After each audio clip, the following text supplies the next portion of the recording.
আসসালামু আলাইকুম সুপ্রিয় শিক্ষার্থীবৃন্দ। তো আজকে তোমাদের যাদের ম্যাজিক বর্গের সমস্যা, আমি তোমাদেরকে ম্যাজিক বর্গ এটাকে নিয়ে বিস্তারিত আলোচনা করব ইনশাল্লাহ। আশা করছি 10 মিনিটের মতো ভিডিও হতে পারে, তোমরা ধৈর্য সহকারে দেখবে।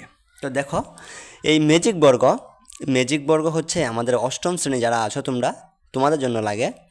তো ম্যাজিক বর্গে আমাদের ম্যাজিক সংখ্যা নির্ণয় করতে হয়। তো ম্যাজিক সংখ্যা নির্ণয়ের সূত্র রয়েছে, বুঝছো? তো সূত্রটি হচ্ছে q/2 যোগ 1/2। এটা হচ্ছে আমাদের ম্যাজিক বর্গের ম্যাজিক সংখ্যা নির্ণয়ের সূত্র। তো ঠিক আছে, এখন দেখো, আমরা যদি বলি যে আমরা একটা ম্যাজিক বর্গ নির্ণয় করব, যেখানে ম্যাজিক সংখ্যা নির্ণয় করব, তো আমরা বললাম, যদি কেউ বলে তোমাকে যে তুমি 3 ক্রমের ম্যাজিক বর্গের ম্যাজিক সংখ্যা কত, তোমরা অনেকে বলবে 15, কারণ তোমরা এটা মুখস্থ করেছ। কিন্তু এটা আসলে আসে কীভাবে, সেটা হচ্ছে এই সূত্রের মাধ্যমে। যদি তোমরা এখানে কয়ের জায়গায় 3 বসাও, তো তাহলে কি দাঁড়াবে দেখো তো। এই যে দেখো, আমি এখানে লিখছি, কয়ের জায়গায় যদি তুমি 3 বসাও, তাহলে দেখো 3 × 3² যোগ 1/2। তার মানে হচ্ছে q/2 যোগ 1/2। এই সূত্র থেকে আমাদের এটা আসলো। তো তোমরা এখানে ক্যালকুলেশন করলেই হয়ে যায়। দেখো, 3-এর স্কোয়ার করা মানে কি 3 × 3। তো 3 × 3 হচ্ছে 3 × 9 যোগ 1, তাহলে হবে আমাদের 10। তো 10 আর এখানে রয়েছে 3, ভাগ হচ্ছে 2। তো দেখো, এই 2কে 10 দ্বারা ভাগ করলে আমাদের থাকে 5। তো হলো 3 × 5 = 15। তো তার মানে হচ্ছে 3 ক্রমের যে ম্যাজিক বর্গ থাকবে তাদের ম্যাজিক সংখ্যা হবে আমাদের 15।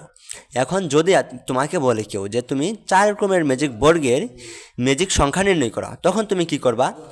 এই সূত্রের ক এর জায়গায় শুধু তুমি 4 বসাবা। তো ক এর জায়গায় তুমি 4 বসাও, তাহলে কি দাঁড়ায়? তোমাদের আমি এরকম একটা দেখাচ্ছি, দেখো। এই যে তোমরা যদি এটা দেখো 4 ক্রমের ম্যাজিক বর্গ। তো এখানে 4 ক্রমের ম্যাজিক বর্গের ম্যাজিক সংখ্যা যেটা হবে, সেটা হচ্ছে, সূত্রটি কি বলতো?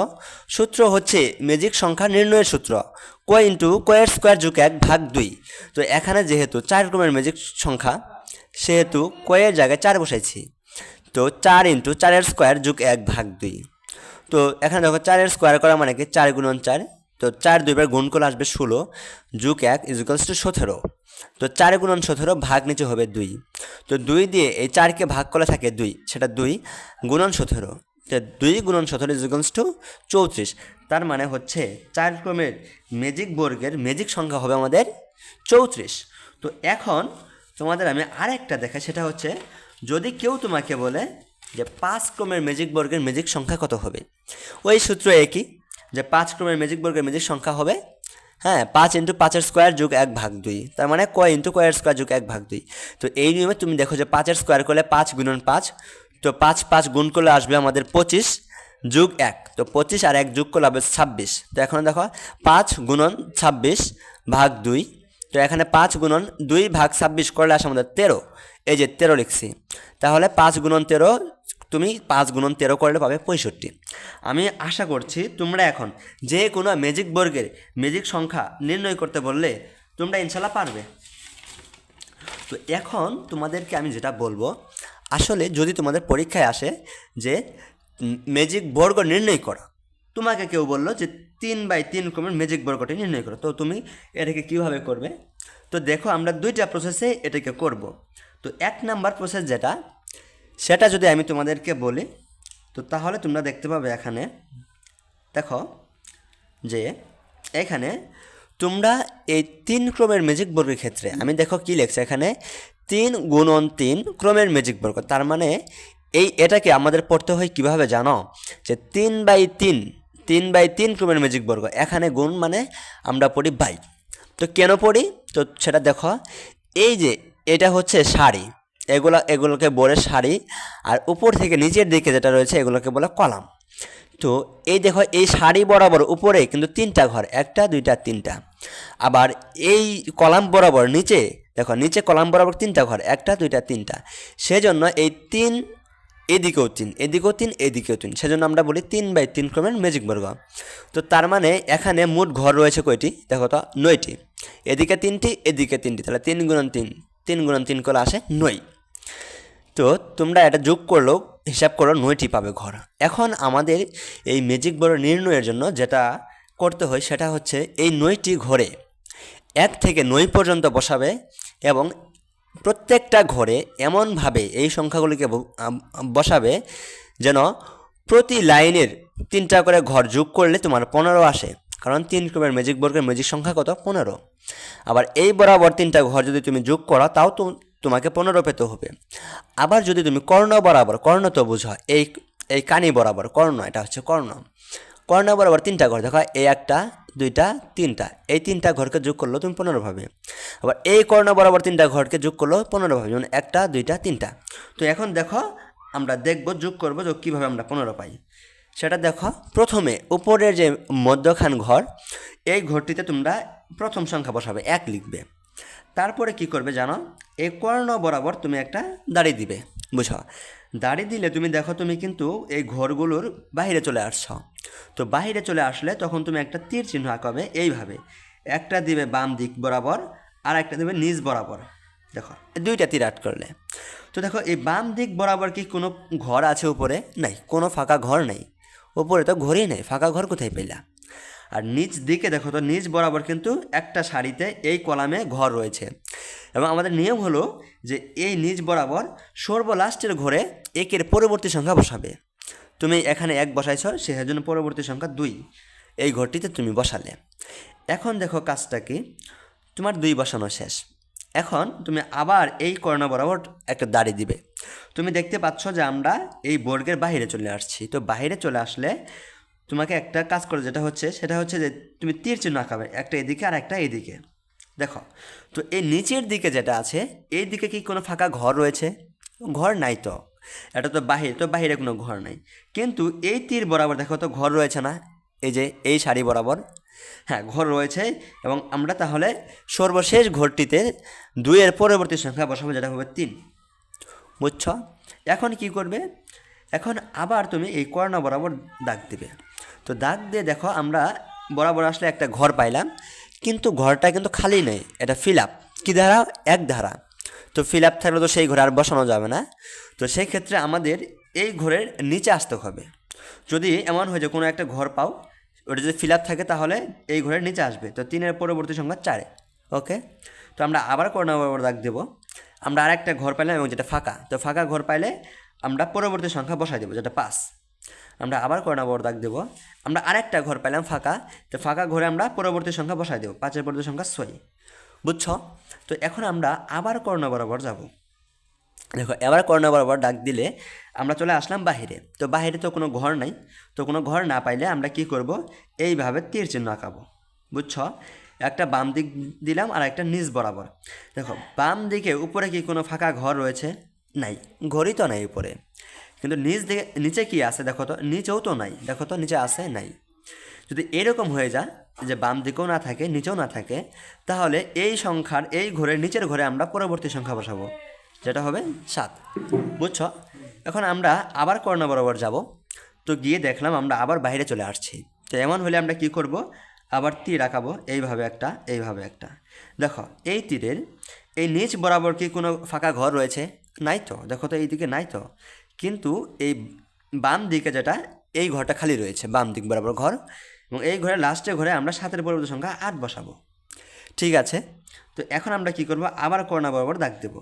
তো দাগ দিয়ে দেখলাম আমরা বাইরে চলে আসছি। তো বাইরে চলে আসলে আমাদের একটা বাম দিকে তুমি দাগ দিবা আর একটা নিচ বরাবর দাগ দিবা, দেখছ? তো বাম দিকে দাগ দিলে দেখো বাম দিকে উপরে কোনো ঘর নেই, কিন্তু নিচ দিকে এই সারির এই কলামের কিন্তু নিচে একবার একটা খালি ঘর রয়েছে। তো সেখানে তুমি 9 বসাই দিবা, 8-এর পরবর্তী সংখ্যা। তো এখন দেখো আমাদের কিন্তু সবগুলা ঘর বসানো শেষ। এখন মজার বিষয় হচ্ছে তুমি এখন যেভাবে যোগ করো না কেন 15 পাবা। যেমন 4 যোগ 9 13 যোগ 2, তো 13 আর 2 যোগ করলে পাবে 15। আবার তুমি যদি এই বরাবর যোগ করো 6 আর 7 যোগ করবে পাবে তুমি 13 যোগ 2, তাও তুমি 15ই পাবা। আবার কর্ণ বরাবর করতে হয় 6 আর 5 11, 11 আর 4 হবে 15, বুঝছো? এটা কিন্তু একটা খুবই ইন্টারেস্টিং বিষয়। তো এখন এই আমরা 3/3 ক্রমের মেথডটারে যেই মেথডে করলাম, এর অন্য একটা মেথডে করব। দেখো অন্য মেথডটা কি, তুমি সোজাসুজি যে মাঝখানে সবার মাঝখানের ঘরটিতে তুমি 5 বসাবে, এবং তারপরে কি করবে, এই কোণার ঘরগুলোতে 1 2 3 4 এই 4টা কোণার ঘর নাই যে 1 2 3 4 কোণার ঘরগুলোতে ক্রমান্বয়ে জোট সংখ্যা বসাবে। যেমন প্রথম জোট কোনটি হবে 4 2, তারপরে হবে কত 4, তারপরে কত জোট 6, তারপরে কত জোট 8। দেখছ আমরা বসাইলাম। এরপরে কি করবা যে এই 2 আর 4 যোগ করো, কত হয় 6। এখন 15 হইতে এই মাঝখানের ঘরে কত বসার লাগবে, তাহলে তুমি 15 বিয়োগ 6 করো, তো 15 বিয়োগ 6 করলে আমরা পাবো কত 9। তো এখানে 9 বসালেই হয়ে যায়। আবার এদিকে দেখো 2 আর 4 যোগ 6 যোগ করলে কত হয় 8। তো 15 হইতে কত লাগে, তাহলে 15 বিয়োগ 8 করলে আমরা পাবো 7। তো এখানে আমরা 7 বসাই দিলাম। এখন এদিকে দেখো এই 6 আর 8 এই দুইটা যোগ করো, যোগ করলে কত হয় 14। তো 15 হইতে কত শর্ট 1, তো আমরা 1 বসাবো। আবার এদিকে চিন্তা করো 4 আর 8 যোগ করলে কত হয় 12। তো 15 হইতে কত শর্ট থাকে 3, এই আমরা 3 বসাবো। তুমি এখন এই বরাবর যোগ করা, এই বরাবর যোগ করা, যেভাবেই তুমি যোগ করো না কেন তুমি উত্তর 15 পাবে, বুঝছ। যেমন 6 আর 1 7, 7 আর 8 মানে 15। তো তোমরা আশা করি এগুলো বুঝছো। এই কর্ণা বরাবর যোগ করে 15 পাবে, যেভাবে যোগ করো না কেন তোমরা 15ই পাবে। তো এখন আমরা যেটা দেখব 3/3 ক্রমে দেখেছি, এখন আমরা 5/5 ক্রমেরটা দেখব। তো তোমরা একটু দেখতে থাকো। দেখো 5/5 ক্রমের ক্ষেত্রে 3/3 ক্রমে যে প্রথম মেথডটা ছিল আমরা ওই মেথডে করব। দেখো মেথডটা কি, এই উপরের সারির এখানে দেখো, এখানে কিন্তু মোট এই বরাবর 5টি, এই বরাবর 5টি, সেজন্য 5/5 লিখেছি, বুঝছ। হ্যাঁ, তো এখন দেখো যে উপরের সারির সবার মধ্যখান ঘরে আমরা 1 বসাবো। যে এই ঘরটি 1 বসালে দেখোছেন এই ঘরটা কি মাঝখানে পড়তেছে না, 1 2 1 2, তার মানে এই ঘরের দুই পাশে 2টা করে ঘর রয়েছে, তার মানে এই ঘরটা মাঝখান ঘর। এখন কি করবে, কর্ণা বরাবর দাগ দিবে। তো দাগ দেওয়ার পরে দেখো আমরা বাইরে চলে আসি। তো বাইরে চলে আসলে কী করতে হয়, একবার বাম দিকে টান আর একবার নিচ দিকে টান। দেখছ, তো বাম দিকে টান দিয়ে দেখো তো উপরে বামে কোনো ঘর রয়েছে কি, নাই তো নাই।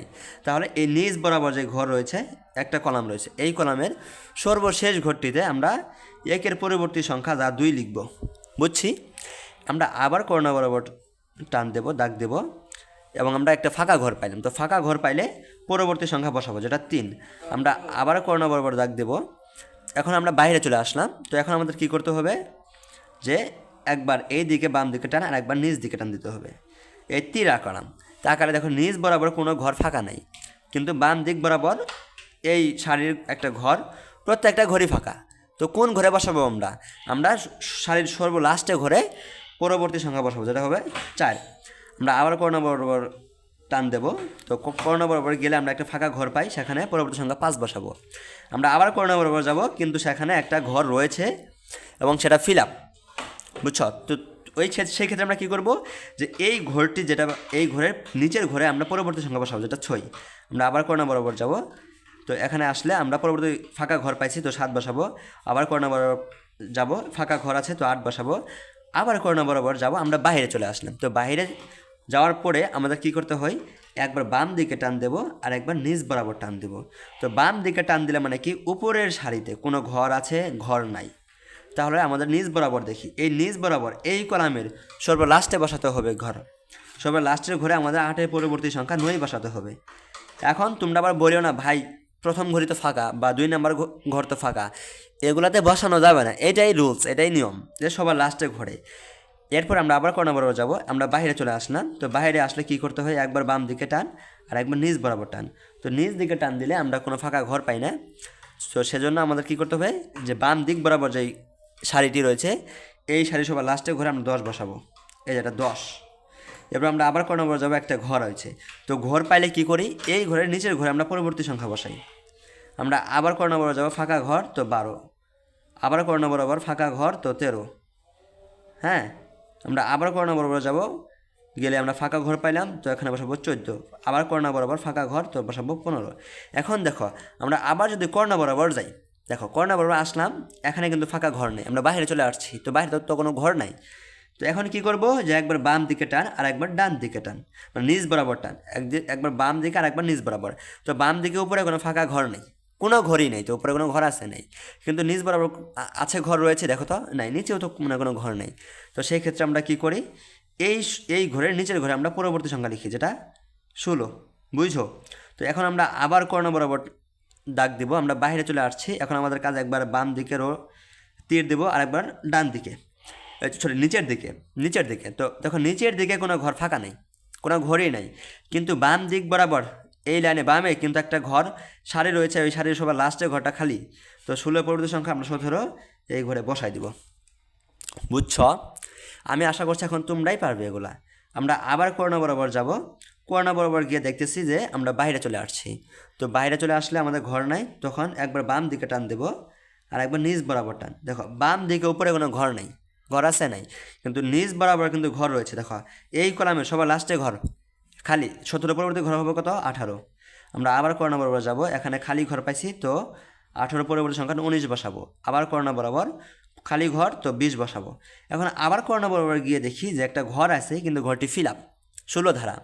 তাহলে আমরা কি করব? নিচে এই ঘরের নিচে লিখবো 21। বুঝছি? এরপর আমরা আবার কর্ণ বরাবর যাব, 21 পরবর্তী সংখ্যা 22 বসাবো, কারণ আমাদের খালি ঘর রয়েছে।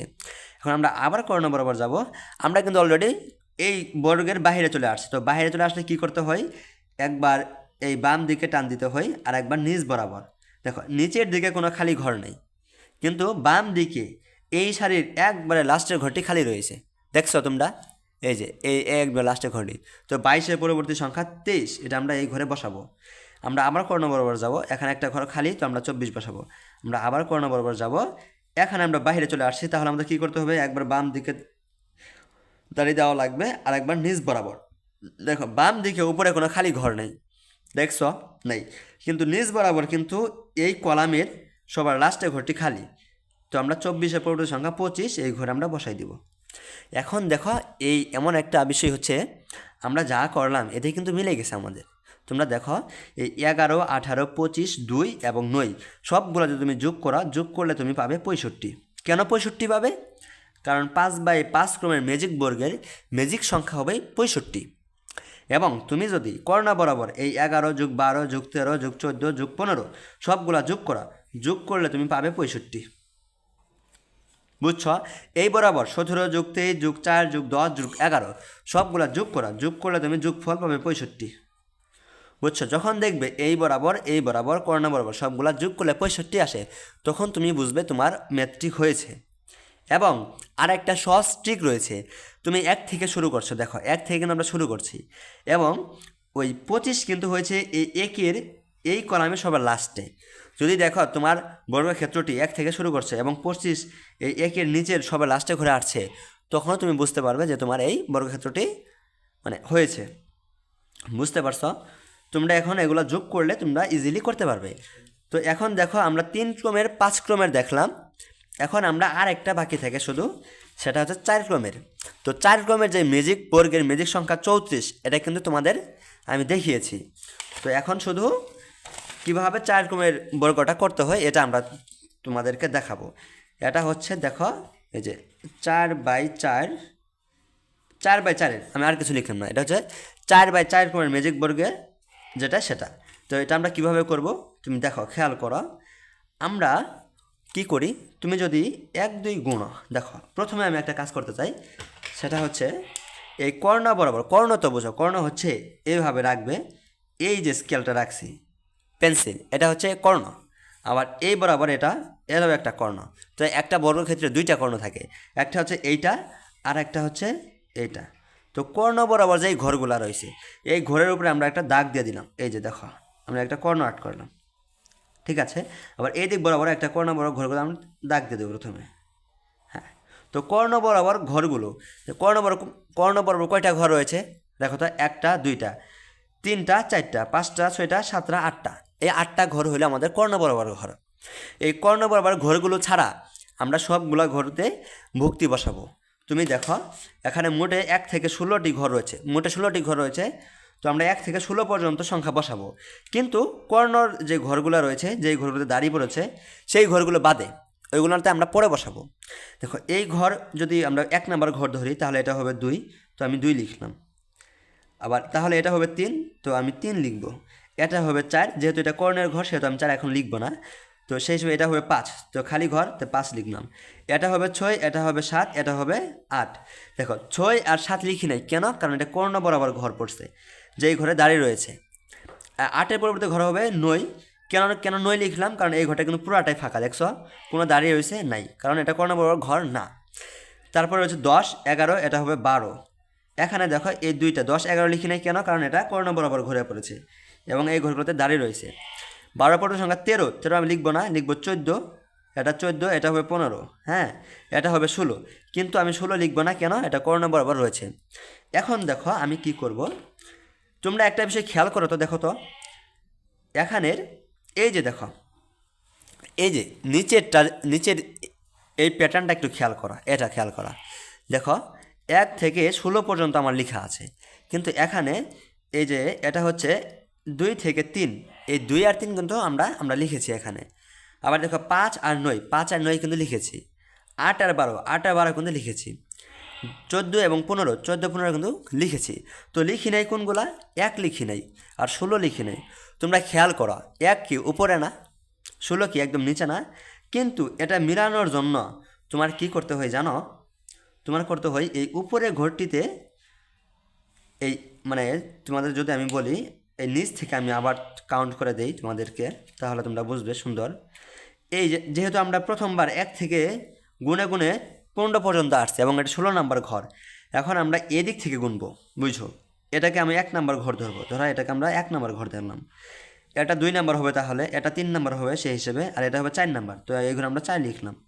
তো এই ঘরটা 5 নম্বর হইতো, এই ঘরটা 6 নম্বর হয়, তো 6 লিখলাম। এই ঘরটা 7 হবে, এটা 8 হয়, এটা 9 হয় এবং এটা 10 নম্বরে দাঁড়ায়, এবং এটা হবে 11 সেই হিসেবে, এটা হয় 12, এটা হবে 13 সেই হিসেবে, এটা হবে 14, এটা 15 এবং এই ঘরটা হয়তো 16, বুঝো।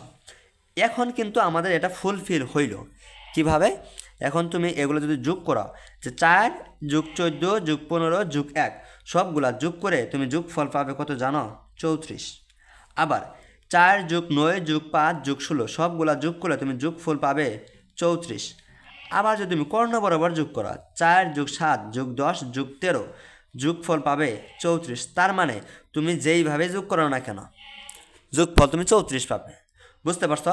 আর এই বিষয়টা যেটা আমি বললাম সেটা হচ্ছে তোমরা এখানে খেয়াল করো, আমরা যদি 1 2 করে ক্রমান্বয়ে লিখতাম তাহলে কি হতো, 1 থাকতো সবার উপরে, 16 থাকতো সবার নিচে, কিন্তু আমাদের এই বর্গে 1 দেখো তো সবার নিচে না, আর 16 কি সবার উপরে না, মানে এটা ইন্টারচেঞ্জ। দেখো 1 গেছে সবার নিচে, 16 গেছে সবার উপরে, কিন্তু এই হিসেবে কি 1 থাকতো কি উপরে না, 16 কি নিচে না, কিন্তু এটা ইন্টারচেঞ্জ হচ্ছে। আবার দেখো যে এই 4 আর এবং 13-র ভিতরে দেখো 4টা কি এখানে উপরে না, দেখো তো উপরে, আর 13টা কি নিচে না, এই 4 আর 13-র ভিতরে ইন্টারচেঞ্জ হয়েছে, যে 4 এবং 13 এই দুইটা ইন্টারচেঞ্জ হয়েছে, বুঝছো। এখানে হয়তো 4, এখানে হয়তো 13, কিন্তু ইন্টারচেঞ্জ, বুঝছো, এখানে 4 আছে আর এখানে 13 গেছে। আবার এখানে খেয়াল করো, এই বিষয়গুলো খেয়াল করো, এই যে 6 আর 11 আর 10 আর 7, দেখো এই যে এখানে 6 কি উপরে হওয়ার কথা ছিল না, এখানে ছিল না, এই যে এখানে 6 না, কিন্তু 6 কি আমাদের নিচে আসছে, তার মানে কি, আর 11 কি নিচে না, কিন্তু 11 গেছে উপরে, তো এই দুইটা ইন্টারচেঞ্জ হয়েছে, বুঝছো। আবার এখানে দেখো 7টা কি উপরে না, কিন্তু 7টা আসছে কোথায় নিচে, আর 10 নিচে না, কিন্তু 10 গেছে কোথায় উপরে, এই যে 10 গেছে উপরে, তো এই দুইটার ভিতরেও ইন্টারচেঞ্জ হয়েছে।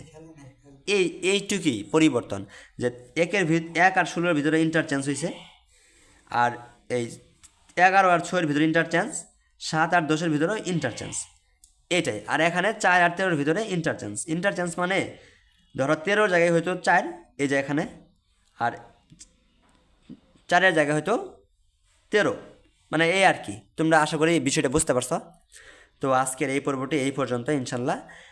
আমার মনে হয় যে ম্যাজিক বর্গের উপরে তোমাদের কারো আর কোনো ডাউট থাকবে না ইনশাল্লাহ। তো ঠিক আছে, আসসালামু আলাইকুম।